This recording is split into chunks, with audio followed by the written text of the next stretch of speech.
So today we're breaking down a brand new Bank of England study. And this is all about why mortgage lenders, like banks and building societies, choose whether or not to push 2-year or 5-year fixed rate mortgages. And the big headline out of this is no surprise. It's something I've been saying for a long time, which is the banks don't follow the base rate.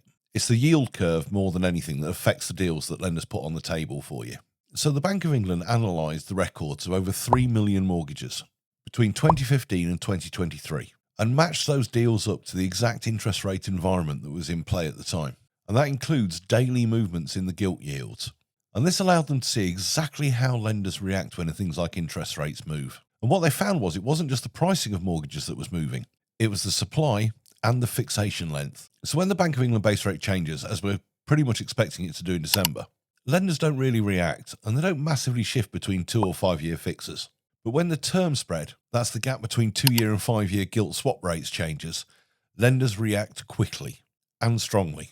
So if the 5-year rate falls relative to the 2-year rate, then lenders will often suddenly make the 5-year a lot cheaper and also offer more of them. And this is because lenders are looking to manage their own risk portfolio. And those lenders with the largest portfolio of fixed rate mortgages are the ones that react fastest. And there was something else interesting in this study as well. And that's that this effect only really showed up during periods of what we call expansionary monetary policy. So this is periods when we think the rates might rise or fall.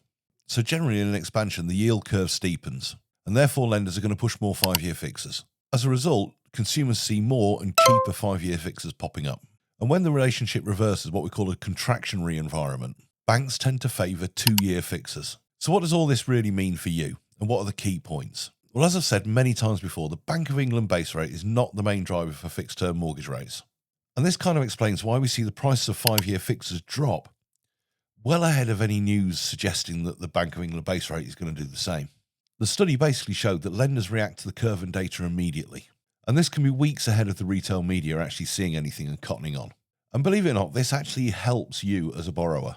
If 5-year swap rates are falling faster than 2-year ones, then you will see these brief windows when 5-year deals look really attractive. But the key point really is that lenders don't move these rates around randomly. It's all done in patterns and it's all done in sequence. If you look close enough at the data, you can pretty much predict what's going to happen next. So next time you hear somebody say or see in a comment that somebody's waiting for the next Bank of England base rate cut before they fix their mortgage, send them this video. Mortgage pricing moves well ahead of the bank base rate, and this new data proves it. So if you want help deciding whether a 2-year or 5-year fix is the right choice for you, then drop me a comment or hit the links in my bio. I'm Patrick Weightman, your local East Midlands mortgage and protection advisor. I serve clients up and down the UK. Speak to you soon. Bye-bye.